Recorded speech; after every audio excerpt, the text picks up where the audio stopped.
What's up guys? Today I'm going to be teaching you how to drive a manual transmission car on this 2003 Chevrolet Aveo. Now let me open this front hood here and give you a look at this beautiful beast. So here we see of course the E-Tech, which is basically VTEC for men. 16-cylinder motor right here. Hey, Luke. Yeah? I think it's a 4-cylinder. No, you can tell it's a 16-cylinder because some people would say this is an oil leak, but that's actually all the ponies trying to escape because there's just so many. Okay, so this car is a 5-on-the-floor manual transmission. As you can see, I do have an extra short shifter right here. This is actually illegal in F1 competition because they know that I'll smoke all the Lambos. It's great for beating all the Civics off the stoplights. And right here, I do of course have a racing paddle right there. That smokes all the Raris. Let's get her started. Get ready to hear all those ponies roaring.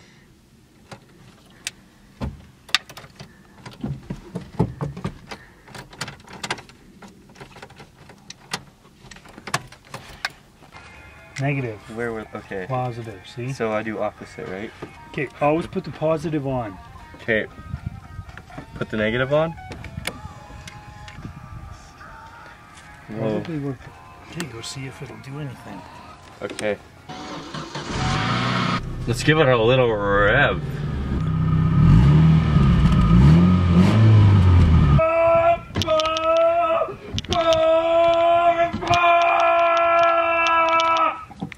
Okay, so first things first, you got 5 gears, right? And common misconception that you start in 4th, go to 5th, then 2nd, then 3rd, then 1st. You actually need to, first thing you do, press your clutch in, put it in 1st. It goes 1, 2, 3, 4, 5, okay? And then what you're gonna do, you push the clutch in, have it pushed in right now, and what you gotta do, give it a little bit of rev, some gas as they say, and you'll have it at about like what's that called? That. You'll have it there, okay? Then yeah, you just give it a little bit of gas, and slowly you're gonna let that clutch out in a slow manner, and boom, we're moving, just like that. How do you feel now? So what do? You do a spin, of course, and how do you spin? You turn the wheel. Thanks for watching guys. We'll see you next week with another video, and don't forget to buy our merch. Link in bio.